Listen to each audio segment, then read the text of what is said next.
Muito bem, nação. Deu Mengão pela Libertadores contra o Internacional no Maracanã. 1-0, gol de cabeça de Bruno Henrique. Sempre ele, né?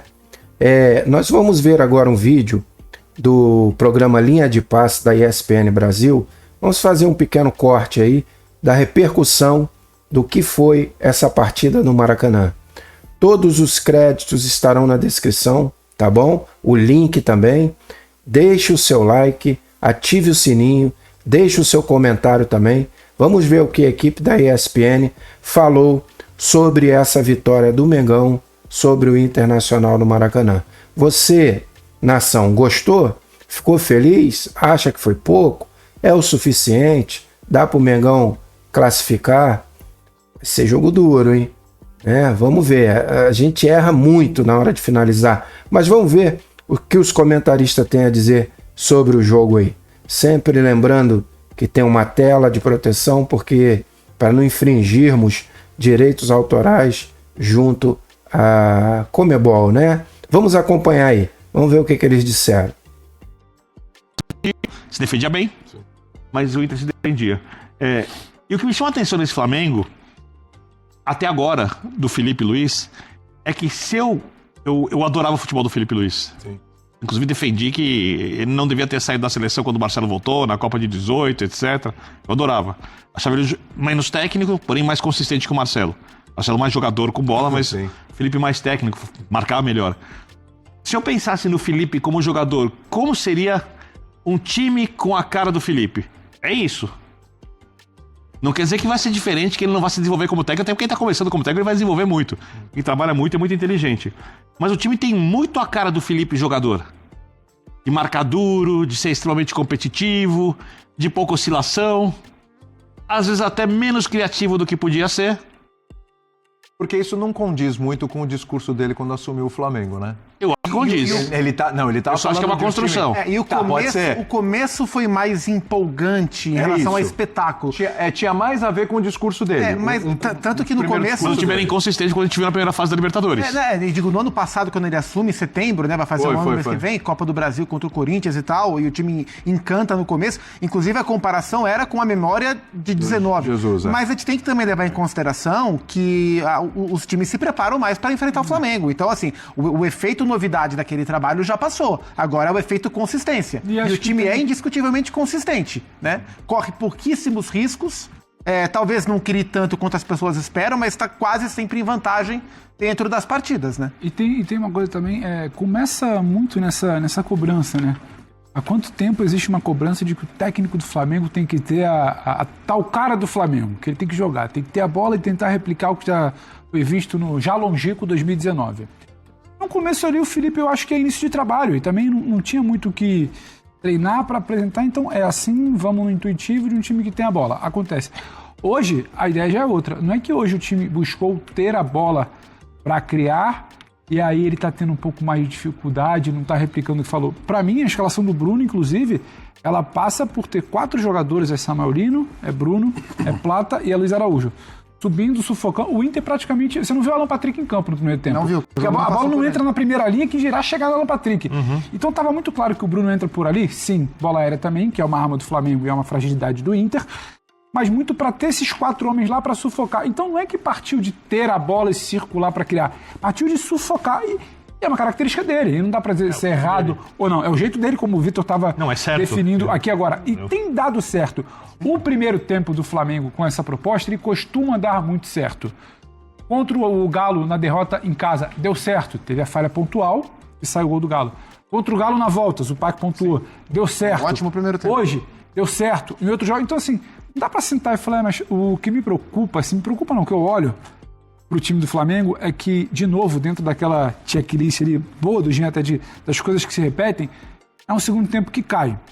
Cai porque as opções do banco ainda não estão prontas, como o Carrascal, cai por uma questão física do ritmo que se tentou imprimir no primeiro tempo, cai porque o adversário também começou a anotar e o Inter também se lança um pouco mais, parece que respeita muito. Meio campo, meus amigos, nação. O Jorginho joga sozinho, pô. Quando o Alan cansa, falta oxigenação, aí piora tudo mais ainda. Luiz Araújo também à frente, o meio campo o Jorginho ficou só. Entendeu? É por isso que perde volume, perde consistência. No primeiro momento, essa pressão. Isso eu acho que dá pra discutir. Agora, é o jeito do Felipe e é um jeito que você pode gostar ou não, mas o que o João falou. E no final das contas, é a vitória também. Você vai ter o tropeço contra o Galo por um erro pontual, que hoje também teve uma bola de segundo tempo, eu repito, correu ali um risco que eu acho que não precisava no momento de mais volume do Inter. Mas você tem uma cara. O Flamengo, a gente sabe como é que ele vai entrar em campo hoje para tentar se impor. E aí, mas queria que jogasse mais com bola, fosse mais... O Arrascaeta não estava em campo, você tinha quase que um buraco aí, que talvez a solução fosse meio pressionar para ter a bola. Não ter a bola para tentar criar de um setor de criação que talvez... O Calçade está com a gente já. E partindo do princípio que quase todos os times no Maracanã vão jogar contra o Flamengo com a linha mais baixa, você tem que incomodar a saída desse time. E a melhor maneira é você deixando o Pedro no banco, em alguns momentos o próprio Arrascaeta, o Felipe deixa no banco também para ter um início mais pressionante e colocar os jogadores mais intensos que ele tem, que é o que ele fez hoje. Vamos acionar o Paulo Calçade chegando com a gente nesse linha de passe. Calçade, tudo bem aí com você, meu querido? Acompanhou o jogo em loco, a nossa transmissão aí na ESPN, no Disney Plus. O que você achou da atuação do Flamengo, hein? Satisfatória, saiu com a vitória, ok? Ou foi uma boa atuação do Flamengo? A atuação que ela é registrada pelo placar. Ele ganhou o jogo. Porque se não ter o gol da bola parada, a gente estaria falando de um 0-0. Até o Data ESPN mostrou isso antes do jogo, né? Qual era a possibilidade de vitória, que era a bola parada, que é muito boa, e o Flamengo conseguiu se organizar e fazer 1-0. Então ele sai com um resultado que impõe ao Internacional uma postura diferente em Porto Alegre. Então o Flamengo vai ter mais contra-ataques, vai ter uma situação um pouquinho diferente. Isso não quer dizer que vai morar no contra-ataque, ficar tomando pressão do Inter. Eu costumo dizer que mata-mata você tem mais emoção do que um jogo bem jogado. Esse daqui teve outra característica, não teve nem emoção e nem um jogo bem jogado, das duas partes. Inter pode jogar melhor e o Flamengo também. Eu vejo o Flamengo numa condição de levar o time até as quartas de final da Libertadores da América na terceira semana de setembro. Na terceira semana de setembro, dá mais de um mês em relação ao dia de hoje, ele terá o Samuel Lino diferente, o Carrascal um pouco mais adaptado, o Saúl Ñíguez, ele poderá ter alguns jogadores recuperados. A gente não pode esquecer que este Flamengo que entrou em campo hoje não tinha o meio de campo que durante boa parte foi visto e tido, e era mesmo o ideal da equipe. Era Pulgar, De La Cruz e Arrascaeta. Esses caras não estavam. Então é um Flamengo diferente. E eu não acredito que esteja ao gosto do Felipe Luiz, mesmo ele tendo sido um grande aluno de Diego Simeone. Não dá para jogar com essas referências do Flamengo. E ele tem jogadores para mais. O Flamengo mais posicional, organizado, em termos posicionais mesmo, surgiu no finalzinho do jogo, quando você tinha Luiz Araújo, Carrascal e Cebolinha e o Pedro à frente. O que ele tentou fazer durante o jogo é usar os jogadores que estão mais adaptados. Não trazer novidades para um jogo logo no início. O Carrascal de início não dá. Nem o Saúl Ñíguez. Então ele foi com o Luiz Araújo, que está acostumado a realizar até uma função por dentro, embora tivesse mais pelo lado. Samuel Lino, lado esquerdo. Plata e Bruno Henrique por dentro. Só que aí o meio de campo fica o meio de campo mais esvaziado. Aí precisa do Jorginho. E quando o Alan conseguia fazer a saída organizada lá de trás, laterais se projetavam e os atacantes circulavam por dentro. Ali o Flamengo conseguiu até algumas boas jogadas. E o Inter esperando demais. Porque quando você tem o Tabata, Alan Patrick, o Richard e o Wesley, não dá para ter esses jogadores apenas como marcadores. É importante que eles se dediquem, mas com a posse de bola, o Inter tinha que jogar. E só buscou isso no segundo tempo. Em Porto Alegre vai ter que ser muito diferente. É pressão de torcida, o Inter vai para dentro da área. Finalzinho do jogo também talvez mostre um pouquinho do que vai ser o Inter no jogo da próxima semana. O Flamengo ainda não levou, o resultado é bom porque é uma vitória, mas é um resultado que dá ao Internacional uma boa conversa durante a semana, uma conversa de confiança, porque pode fazer 1-0, pode decidir depois nos pênaltis. Vai ser um jogo, aí sim vai ter emoção. No jogo da volta eu garanto para vocês que ele vai ser emocionante. Vamos ouvir o Bruno Henrique na saída do gramado, também o Alan Patrick falou pelo Internacional. Tem mais jogador do Flamengo também que falou agora na saída do gramado. Vamos lá, são dois jogadores do Flamengo, um deles o Bruno Henrique. Vamos saber agora. Jorginho, vamos lá. Tudo bem, beleza? Mais uma vez decisivo, estrela em Libertadores, tem jogo grande, chama o Bruno Henrique? Cara, acho que não, a identificação que eu tenho com a Libertadores, mas eu quero marcar gol também no Brasileiro, em todos os jogos que eu entro em campo, mas diante da Libertadores eu tô sempre presente Esse ali fazendo gol. Esse aí é assim, fera. né? Mas feliz pela vitória, feliz pelos 90 minutos. Ainda não ganhamos nada, tem mais 90 minutos lá, sabemos que é difícil, mas vamos em busca da classificação. Pelo que o time produziu 1-0, a vantagem foi boa, poderia ter sido mais, o que você analisa? Olha, o importante hoje era a vitória, né? Independente do placar muito elástico ou não, sair daqui vitorioso era o nosso objetivo, conseguimos. Lá vai ser um jogo diferente, acredito que o Internacional vai sair um pouco mais do que jogou aqui hoje. No primeiro tempo a gente foi muito superior, poderia acho que ter feito mais gol, mas não aconteceu, mas temos total condições de ir lá também fazer um bom jogo e sair classificado. Valeu, Bruno Henrique, obrigado. Vamos lá, Jorginho, queria que você falasse um pouco dessa sua estreia na Libertadores e pelo volume que o time teve, especialmente no primeiro tempo, a vantagem de 1 gol é boa, foi o suficiente para o Beira-Rio? Ganhar é sempre bom, a gente tem que seguir no caminho que a gente vem trabalhando e toda vitória é importante diante da nossa torcida, que fez um grande espetáculo mais uma vez, e seguir nesse caminho, como eu falei, que é a coisa mais importante, é a direção certa a seguir.